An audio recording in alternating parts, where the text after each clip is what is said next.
أحد الأسباب اللي كانت هي محرك لي ودافع أني أنضم للسلك العسكري هو الشعور بالأمان. رؤية العسكريين، الجنود، رجال الأمن في الأماكن العامة هو شيء يبعث على الأمان والشعور بالأمان. فأول ما أتيحت لي الفرصة أني أنا أكون مصدر لهذا الأمان وعين ساهرة معاهم، ما ترددت ولا لحظة واحدة أني أنضم للسلك العسكري.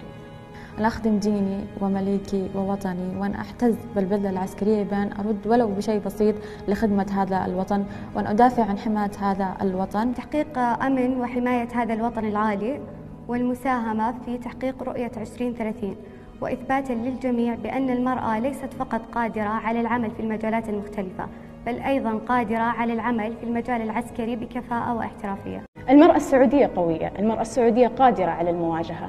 انضمام امرأة سعودية واحدة للخدمة العسكرية يعني انضمام أجيال قادمة تحمل الوطنية، الحب، الانتماء والولاء. المرأة السعودية شامخة كجبال طويق. المرأة السعودية لا تخاف، ولديها عزيمة وإرادة قوية لتتخطى هذه الصعاب. المرأة السعودية استطاعت أن تخطو خطوة تاريخية تتناسب مع ثقافة المجتمع، وأن تتناسب مع مرحلة العصر المختلفة بفضل من الله، ثم بقيادتنا الرشيدة وولاة أمرنا. المرأة السعودية تتميز بقدرتها على تخطي الصعاب والإبداع في شتى المجالات، وأصبح هذا الإبداع مثلا يضرب به في ظل حكومتنا الرشيدة التي تساهم في دعم المرأة وجعل لها بصمة خاصة في جميع القطاعات. فلذلك فهي قادرة بإذن الله على المجال العسكري بما يوحيه من تحديات وصعوبات قد تواجهها.